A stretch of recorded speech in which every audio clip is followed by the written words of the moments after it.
All right, today's another Cadillac review, which means we must have Cadillac supervisor, but I'm told Brick should be here any minute now. Yeah, so Brick actually missed his flight. This is Meat. Meat? Why is his name Meat? I don't know, and I literally don't care.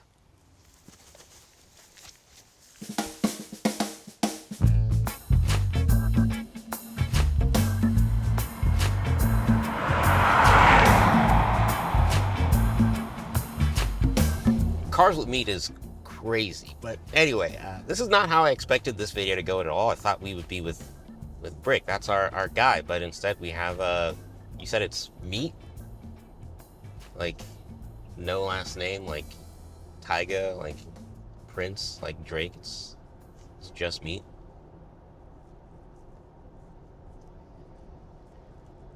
Okay, cool. So you guys know I'm a D1 Blackwing Series glazer. So when putting the V badge on any vehicle, and especially an EV, my expectations are immediately elevated. But I think we're already off to a pretty good start because the Lyriq is honestly a underrated and underappreciated sleeper in the crossover space. The car rides well, the range is pretty solid, and the build quality is actually above average for a GM product. But what's got me a little bit worried is that this car shares a platform with the Blazer EV SS from Chevy, which is not a bad car, right? But I didn't really fall in love with that car when I got to drive it for autofocus. It's not really something I had any connection with. And so today's video is really exploring how not only the V-ness of the Lyriq V elevates the Cadillac Lyriq's already pretty good experience, but how this car differentiates itself from its Blazer EV sibling. So the numbers: 615 horsepower, 650 pound-feet of torque. According to Cadillac, this is the quickest accelerating model they've ever made. It's got all-wheel drive and over 600 horsepower, so that's pretty believable. But you know what we have to do? We have to find out for ourselves.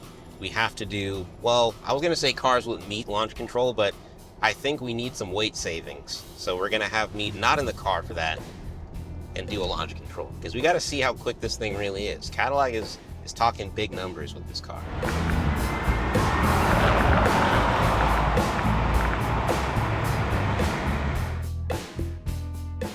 So this car should be able to do 0 to 60 in 3.3 seconds. We have our draggy, and we don't have Meat in the car. We remove Meat for the vehicle because we want to achieve optimal performance. So it's just me in the car. We're gonna see what we can do. Let's do it. And a 1, and a 2, and a 3. Oh, Jesus Christ. 3.58. Let's run that back. 3, 2, 1.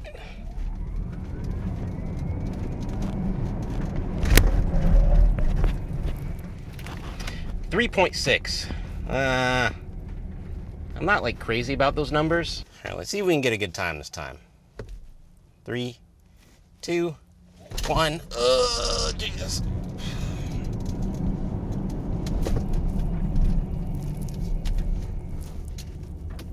Yeah, even without Meat, we only got a 3.62. I'm not crazy about that. That is basically on par with what I got in the Blazer EV SS that we tested on autofocus. So if this is the speed we got without Meat in the car, I wonder what speed we could have gotten with Meat in this car. Probably like a 3.8, a 4. That boy weighs a ton. Anyway, back to cars with Meat. So when digging into it further, Cadillac's 3.3 second 0 to 60 claim is actually with 1 foot rollout. So the number we got kind of makes sense. And thank God we didn't have Meat in the car, because like I said, that probably would have ended up being like a 3.8 or a 3.9 with like 500 extra pounds of muscle mass in the car. So thank you for stepping out on that one. I appreciate it. But regardless, any car with over 400 horsepower in electrified form is going to feel quick. It's going to feel zippy. And so how does it feel outside of that? Well, generally speaking, everything in this car is stiffer. Cadillac showed us graphs of all the suspension related components that they tweaked to make this car have a stiffer and more sporty ride. Some of these components have been stiffened by over 530%, which I don't even know how that's possible, but apparently they've done so. So I guess the base Lyriq is effectively made of jelly, because a 500% increase is crazy. But even despite these stiffness improvements, this is still a luxury car. Something that Cadillac wants to emphasize is that this is not a Blackwing. This is a V-Series car, and there's a difference between the two. A V-Series car is supposed to toe the line between performance and luxury, and that's something that this car does pretty well. So I guess the biggest thing is that this car really does have dual personality, but you don't really get to see that personality until you're kind of doing stuff that you just wouldn't or shouldn't be doing on the street. The ride is incredibly smooth and the dampening is really awesome. They've got specific suspension tweaking that they have for this car, and they're using specific adaptive dampers for the Lyriq V that isn't on the base Lyriq. The car rides incredibly well, but when you take it into this sort of scenario, you'll see how it starts to come alive a little bit. So driving this out on a course really gives you a good sense for how the vehicle really handles, and surprisingly, it's pretty good, honestly. It gets a little playful in the corners, for sure. Balance is actually surprisingly good. And then braking is actually really impressive. I'm a fan. This one you gotta take really tight. I guess the question you really have to ask yourself is, who's gonna really be doing this in their Lyriq V? Are you going to actually be taking this on autocross and going down twisty back roads? I don't know, but I mean, I guess the good thing is that you can. You don't have to question whether it'll be capable or not. It'll just go. Right now we have ESC off, so it definitely wants to slide a little bit. Surprisingly fun. You know, when you drive these EVs on the street, you're kind of just like, I mean, it's another car with a couple of motors and a big battery. But then when you take it out on a handling course like this, you realize, yeah, these cars can actually be pretty fun. I'm having a good time. And when you go out in one of these with a professional driver, you'll realize how much you kind of suck. But regardless, the fun is really all that matters, because this is not a car designed for putting down the best possible lap times. It's a car that's meant to do luxury things, and then when you want silverback jack things, that's the point, right? I think this car does that quite well. I'm a fan. I feel like I could kind of do this forever. This is really fun. And without meat in the car, you've got some extra balance in the car. It's nice and smooth. I like it. I'm a fan.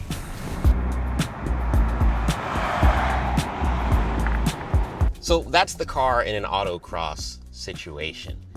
It's pretty fun. You can get the tires to squeal, you can get the car to go sideways, but then once you get back on the road and start driving like on a street, it kind of just feels like an everyday, you know, EV crossover. It's really nothing special. And so my worry is that someone may get into this car thinking that the V Series might mean something more than just the straight line performance, which this car does do quite well. But if you're not in a scenario like the Autocross or something like that, you might be left feeling a little bit whelmed by the experience overall. But Sir Meat, as a performance enthusiast, how do you feel about driving this car, at least being passenger seat on just like a regular road? How does it feel?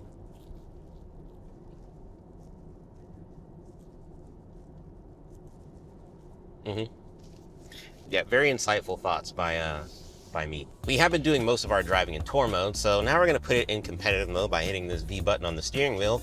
That'll give us a good sense of like how much it's really putting down when you're already on the road and driving from like a 40 roll. Because from a standstill, every EV feels quick. But something that I'm noticing is that a lot of EVs don't necessarily have the greatest 40 to 60 or 60 to 80 torque. But if we slow down here a little bit and then bam, it's pretty quick. Yeah, you really do feel that that 650 pound-feet of torque. That number is not fake. Driving the Lyriq V has made me think about how like BMW is coming out with their first full-fledged MEV pretty soon. Mercedes is coming out with their first full-fledged AMG EV pretty soon. Everything we've had up to this point have basically been M lights and AMG lights. And so this is kind of a Cadillac V light. This isn't the Blackwing, the fully fledged what you consider top dog Lyriq, if that is even going to exist. We don't know. But after driving this for the past 2 days, I can say that I think Cadillac does a great job of doing the whole V Series non-Blackwing V Lite thing pretty well, the same way BMW does and the same way Mercedes kinda does. But we've seen what Cadillac can do with cars like the CT5V and CT4V Blackwing. And so what I really want to see is how much further they're going to go, how much goofier they're going to get with these cars. Can we expect to see something like an Ioniq 5N made by Cadillac with fake gear shifts and really cool, quirky engine sounds? Cadillac might think they're a bit too serious to make a car like that, but think about the Escalade V. Think about how that car, whenever you lift off and let it overrun, it sounds like there's a drive-by and it's just the truck, gunshot burbling for 5 to 10 seconds at a time. Honestly, I think that would be your kind of car, an Escalade V. I think you would like it. It's big, it's like real American muscle, None of this EV nonsense. Yeah, and so I guess it's really up to you to decide. Do you want a car that's going to always feel like this is the V Series performance mode, like a performance car? Or do you want something that you can hand to your grandpa or your grandma to drive to the grocery store and not have them really feel like they're in some crazy performance car? And then when you take it out on the road and start pushing it and trying to throw it into corners and throw it sideways, that's when it really feels like a V Series car. You have to kind of make that decision for yourself. Personally, I would like this car to kind of show its edge just a little bit more, but I can understand where Cadillac is coming from. And if you really just want better straight line performance with the already pretty great Lyriq V experience, that's what this car does, and it does it pretty well. And mind you, we still have great range. We've still got good charging. It still does the EV stuff pretty well. It's not a Lucid, right, or a Tesla with the convenience of the Tesla supercharger network, but it does the EV stuff pretty well. GM is honestly, I think, pretty underappreciated for how well-rounded most of their EVs are. But I do like this car. I do like this car. I think it's extremely easy to live with. One of the greatest things about it is that because the Lyriq came out before GM stopped putting CarPlay in cars, they decided to leave the Lyriq V with CarPlay effectively because CarPlay was grandfathered into this model line, and they decided to not take it out for the V version. So that is a major W for GM enthusiasts and people considering this car but not wanting to give up CarPlay. You still have it in this car, which is awesome. But you also have a pretty solid built-in infotainment system. You have the augmented reality heads-up display that works really well. The tech in this car is good. It's good. We've got massaging seats, ventilated seats, heated seats. The steering wheel is heated. Everything in here feels super comfortable. Meet, how comfortable are you? What would you rate your comfort out of like a 10?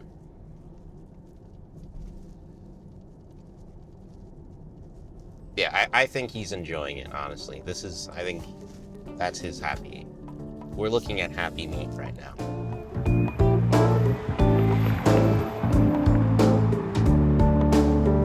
So one thing that I'm kind of worried about with these performance EVs is that brands aren't getting funky enough with it. On one end of the spectrum, we have the Ioniq 5N from Hyundai that has the really cool and convincing synthetic DCT, unlimited customization on how the car drives, the really quirky engine sounds. It's really cool. And then on the other end of that spectrum, you have the Charger EV, which, it's the Charger EV. And then you kind of have this car. This car kind of sits somewhere in the middle. This car kind of feels like that one guy who's at the party, like on the wall on his phone, trying not to be noticed. And I think in some ways that's a good thing because this is a really great, unoffensive all-rounder. But based on what we know Cadillac can do, what I really want to see is them get super funky with it. I want to see the Escalade V version in EV form, something that just makes no sense, but is so great because it makes no sense. That's kind of what I want Cadillac to do next. And so this is kind of like the middle of the road, like middle tier,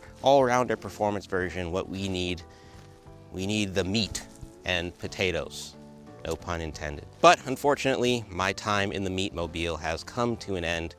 Meat, thank you for joining us. It's been a wild ride, full of emotional highs and lows. The lease deals on this car are gonna go crazy. Watch out for those. I'll talk to you guys in the next one.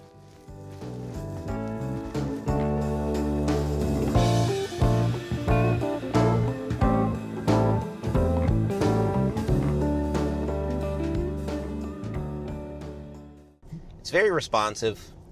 We can see how meat is swaying from side to side. That is a crazy sentence.